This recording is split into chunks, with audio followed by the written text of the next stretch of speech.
Are you ready? It's the Roundtable with me, Robert Bannon. Well, everybody, I'm so excited here on the Roundtable. My name is Robert Bannon. You're listening to us on Broadway World over here on the Broadway Podcast Network. I really, really love the Tank. The Tank has been somewhere Yeah. that we have been working with, and Megan Finn, who's so fancy and brilliant. She was here and we talked about her. She won all this money and this award, and she has this great idea about what New York is going to be. And our next guest is an old friend as well.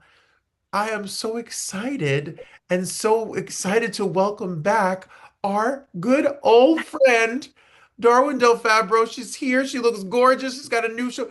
She sings, she acts. Apparently, she wrote a whole show that's got a whole big old run in New York City, and we need this show more than ever. So, Darwin, welcome back to the show. Thanks for having me. I missed you. I miss you. We had such a beautiful conversation. You are such a star.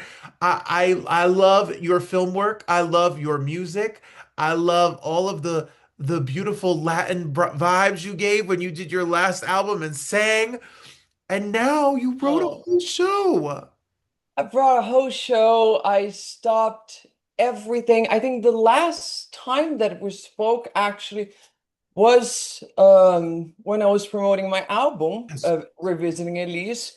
And after that, I had to stop everything to focus on myself and focus on my journey. So I stopped acting, I stopped singing, and I went through a journey of 7 surgeries.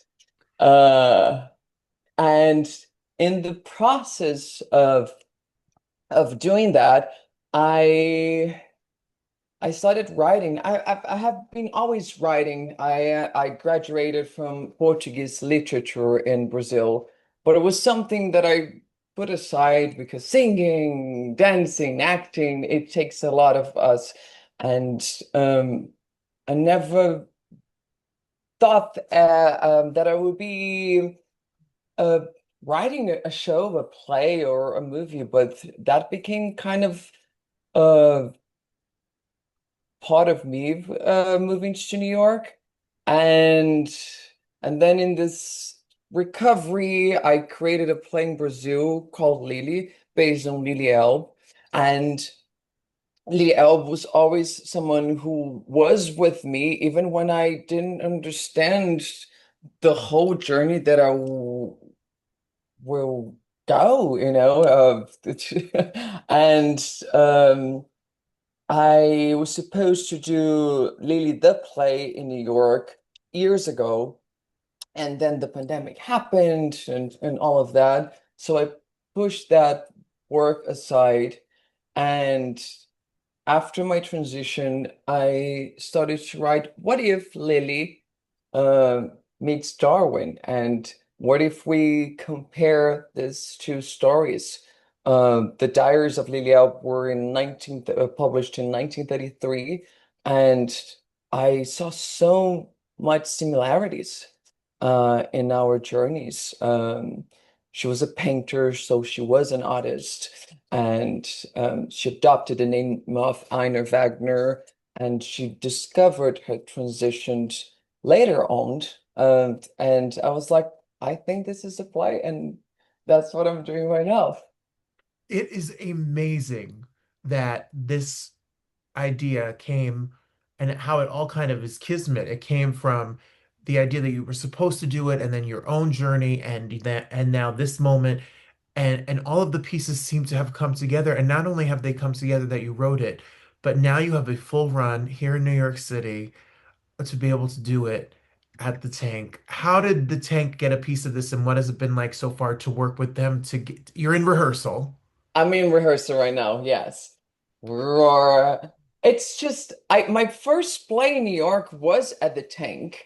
I was playing a boy wanting to become a woman. Just like life is just so wonderful.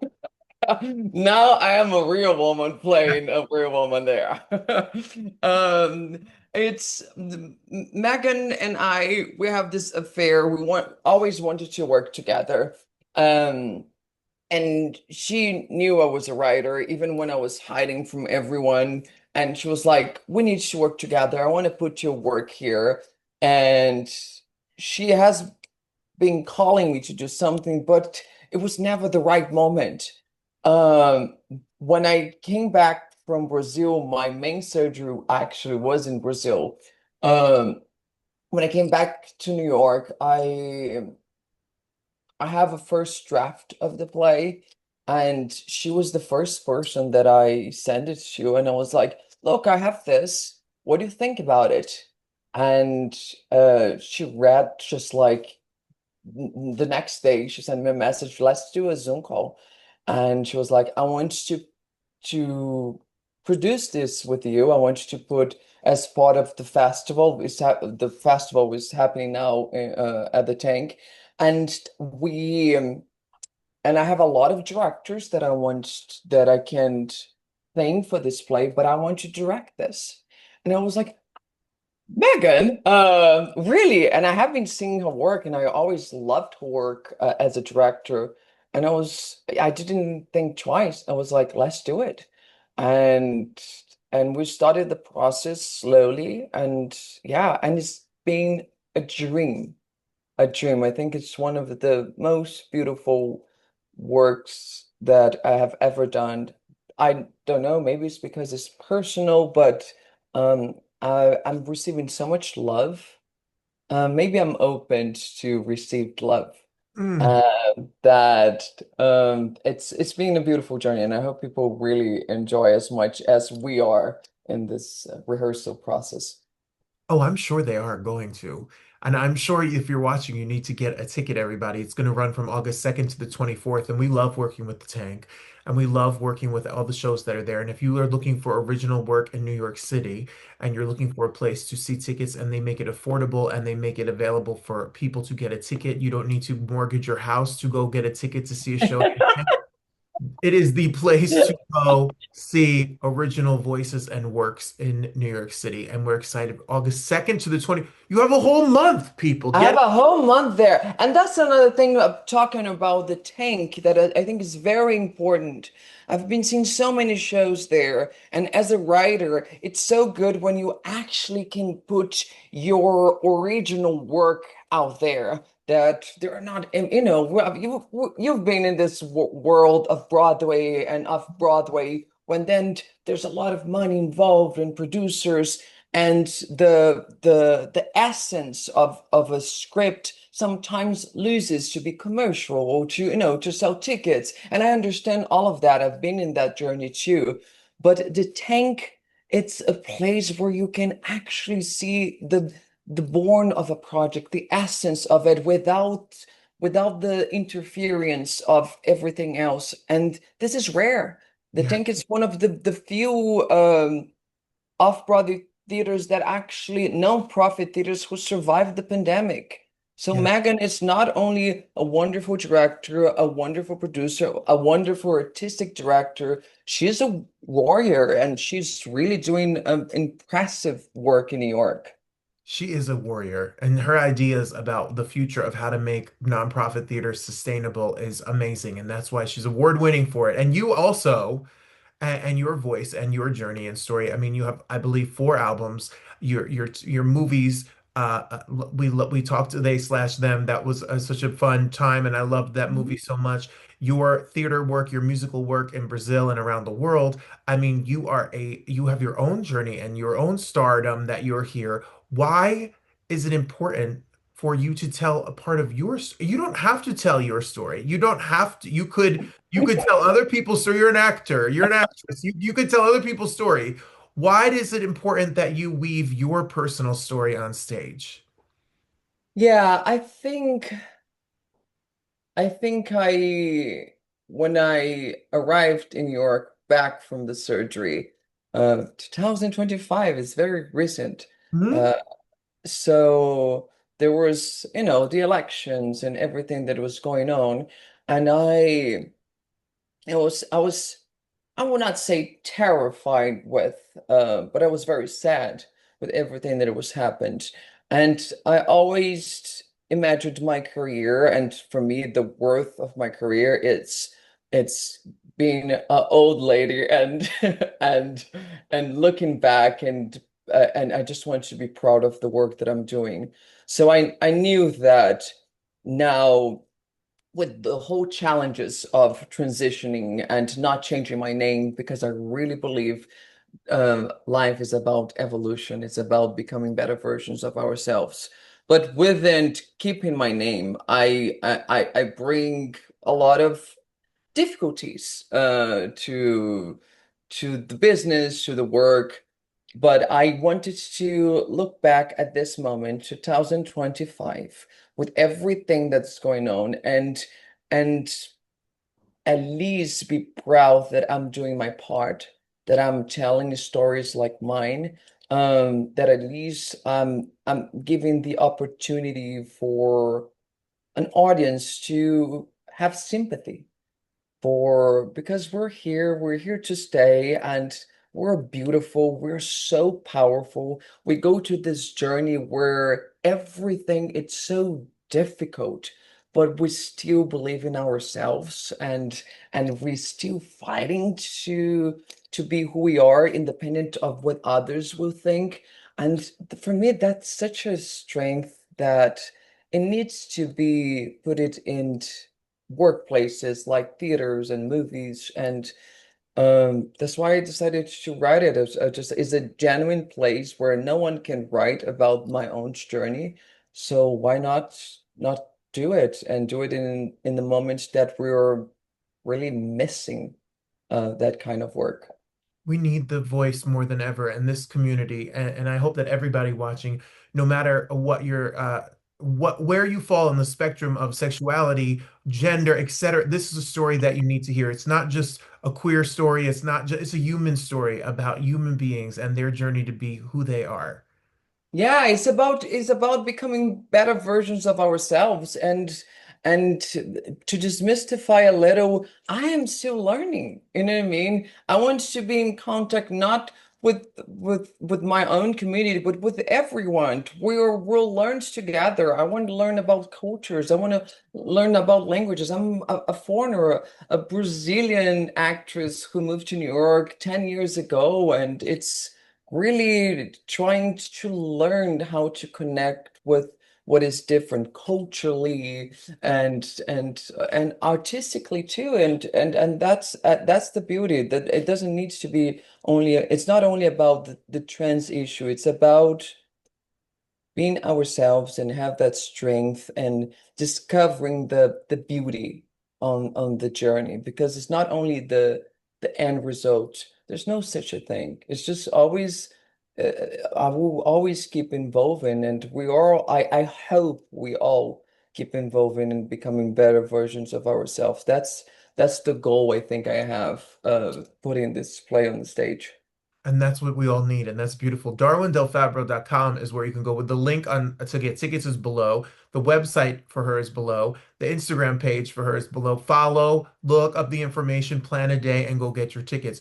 So, was there a moment where we live in crazy times? The world is crazy. The United States is crazy. Um, The world is World crazy. is crazy. Is there a moment that you didn't want to be here any? I mean, you're here. You choose to be here. Were you afraid? Were you afraid to share your voice? Were you afraid to be a public figure throughout some of the rhetoric and noise that is going on in this country? No, I was not. I think when you would do surgeries and you pass through this whole process, as much research you do, there's nothing harder than that. So after that, honey, just like nothing scares me.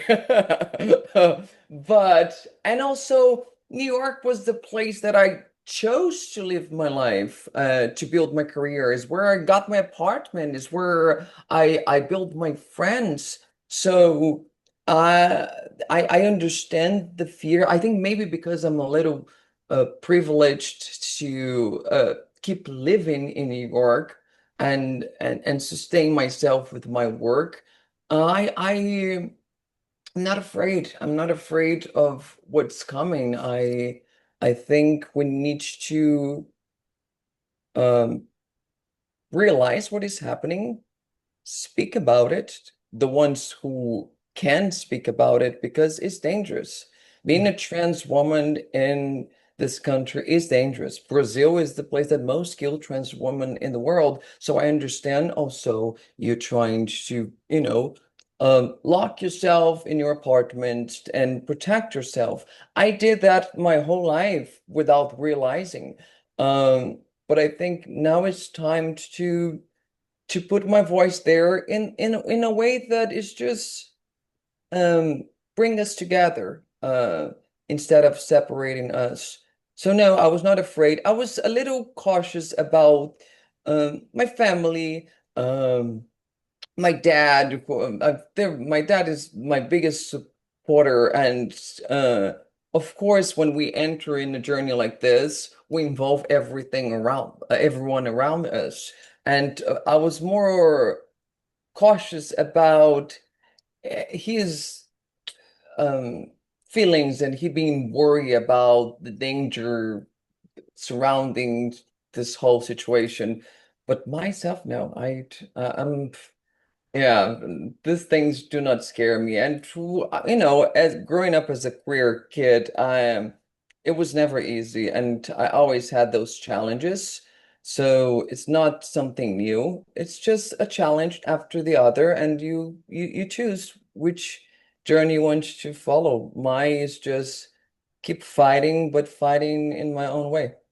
And that's what you makes you an inspiration and a role model for all of us out here to keep on fighting. And they can't silence us. They can try, but they're not going to silence us. And that's why I was so inspired when I was getting ready to talk to you to learn about Lily, because I have to say I'm embarrassed. I don't know about her. I know the Danish girl. I remember the movie. I remember the Oscar and all of that stuff, but I did not see the movie. I don't know the journey. I'm so happy that you're telling part of Lily's story now. No shade to Eddie Redmayne, but I think it's important that we represent people in the proper way in this world. So when did you learn about Lily, and what inspiration about her journey made you feel like uh, that you needed to tell both stories together? Yeah, it's crazy. I first got in contact with her diary in Brazil when I was 13. And I didn't speak a word of English then.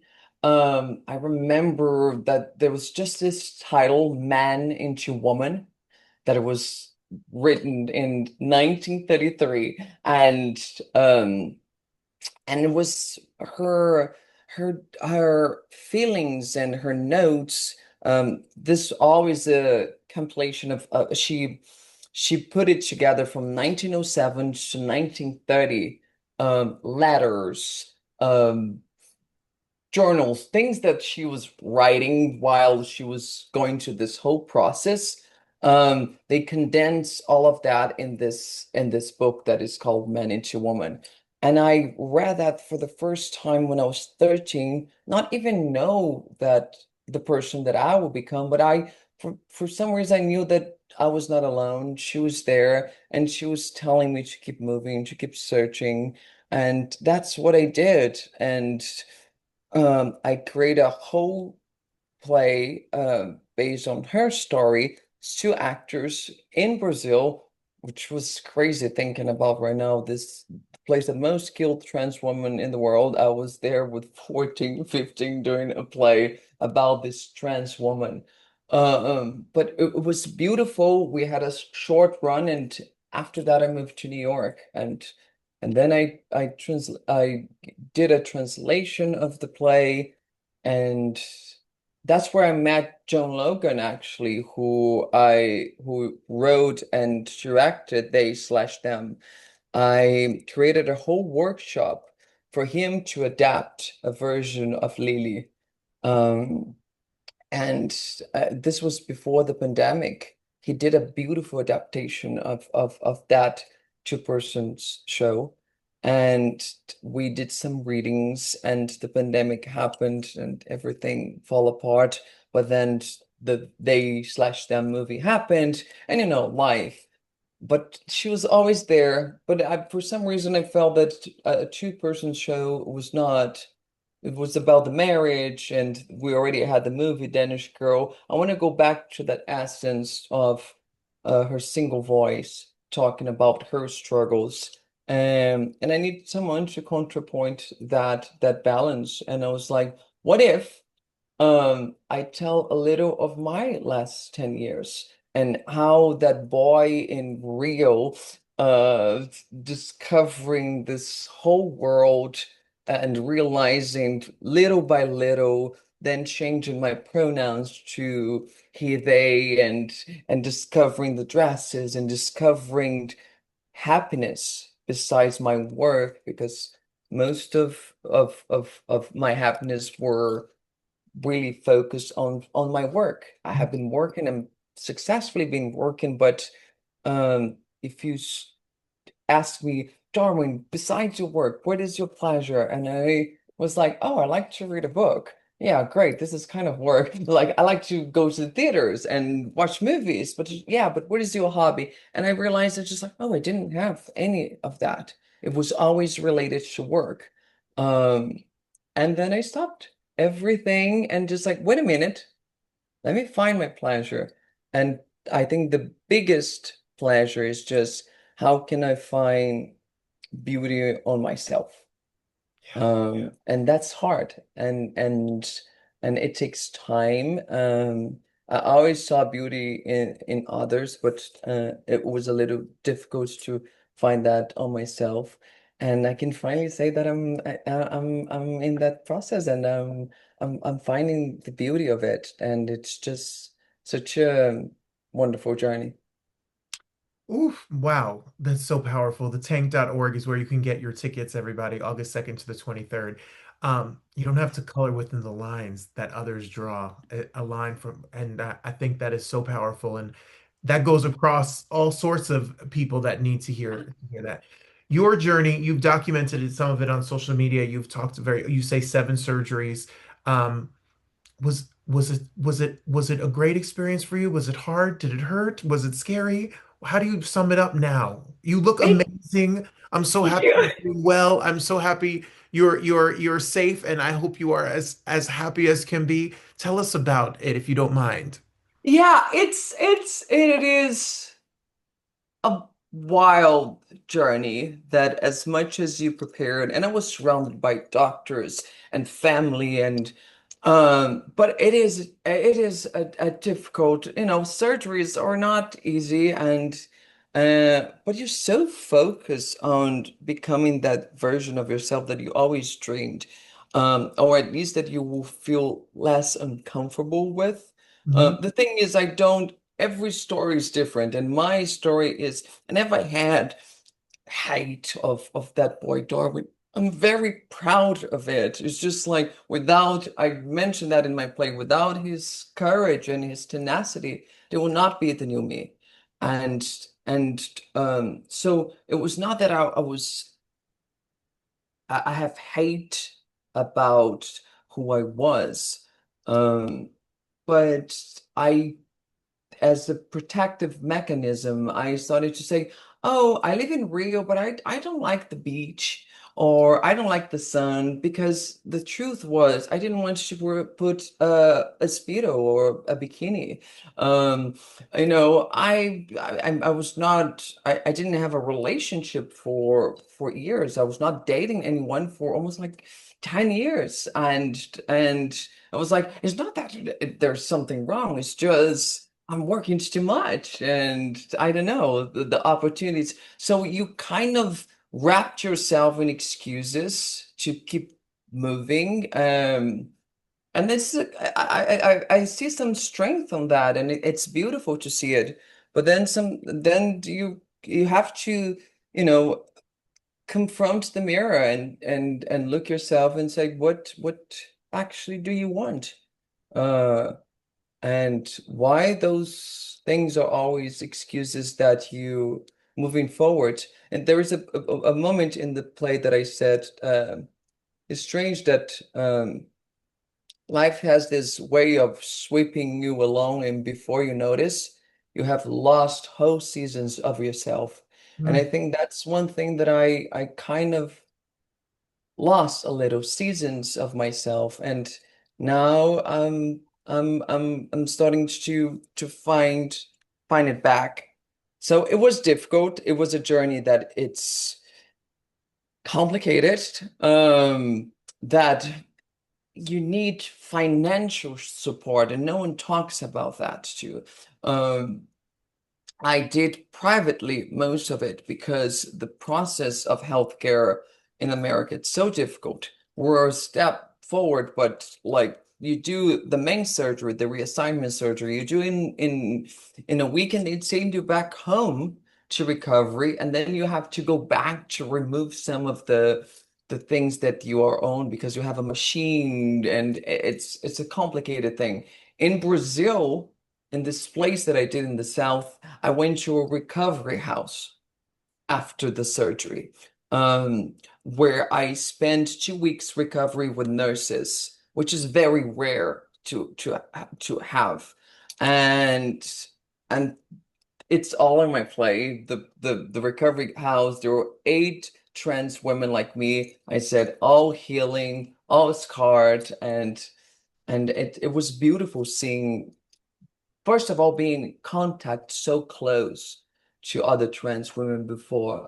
But I've never been that close to other trans women before, and we're in such a stage of recovery, and the hormones were on really stripped us bare, and but it was beautiful. We had meals together.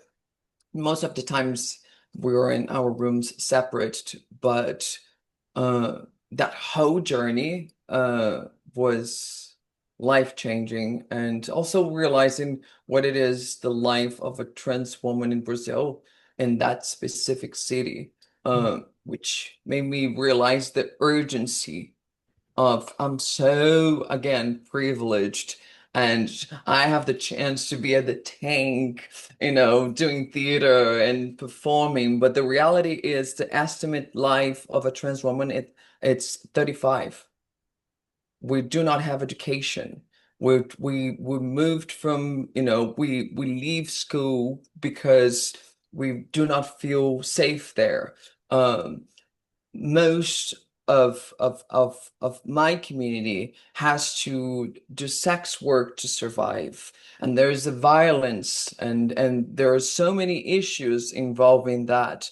I hate to talk about these things, but it's just, that's why I wrote. It's just like, it's serious. We need to put out there, and we need to talk about it and see the beauty of it, because we all have struggles, we all have our things going on, but if we just stop a little to think about ourselves and think about another person and the journey that they went through and why they are who they are, I think the world will shift and start to, I hope, become a better place.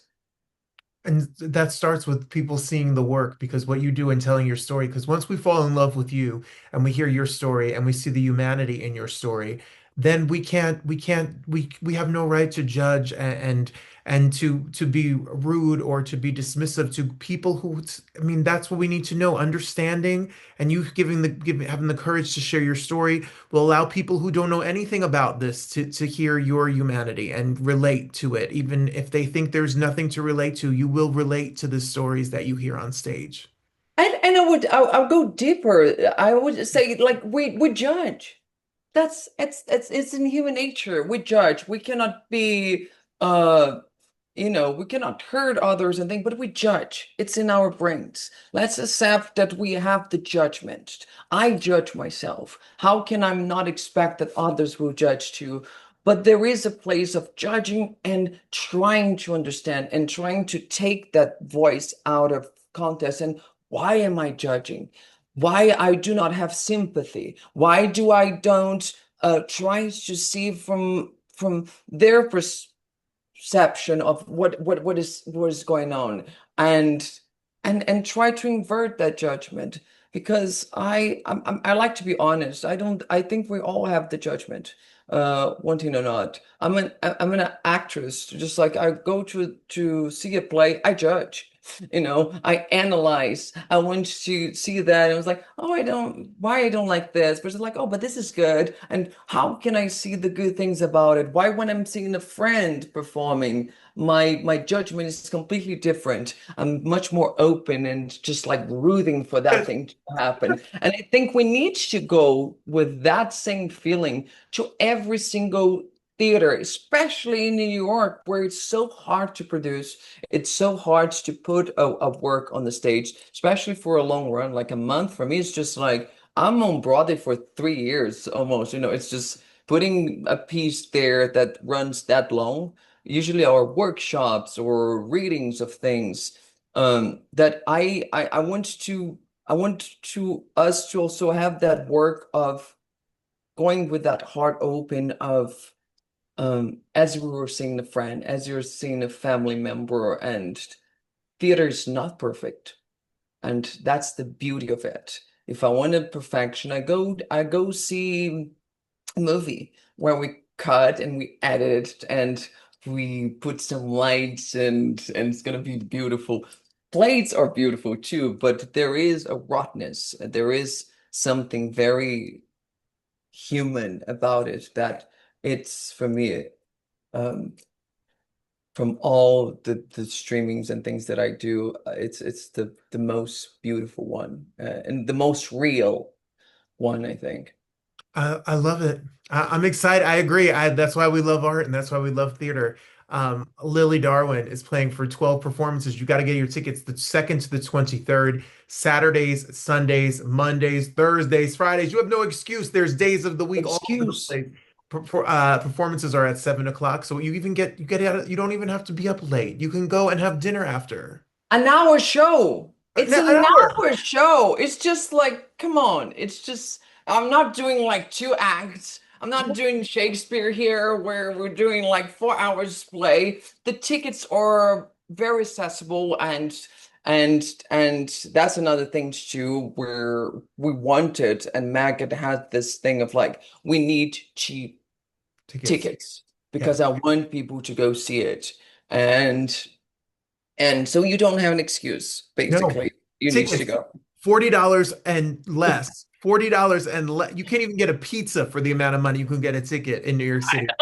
So, Not in New York. not in New York, lilydarwin.com. Go to lilydarwin.com or go to thetank.org and you can follow Darwin on social media. All the links and all the information will be below us so you can get your tickets. Make sure you find a friend or somebody who needs to hear some humanity and be inspired and take them to see the show. It's the perfect thing to do as we have us head into August. And, my show is your show always. I love to talk to you. I Oh, love your story. I love your love it too. your talent, your humanity. You got to stream her music too, people. It sings her face.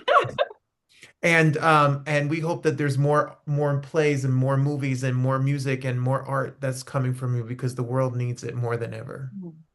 Thank you. Thank you so much. I love you. Thank you so I, much. I love you for being here. Thank you. My show is your show anytime.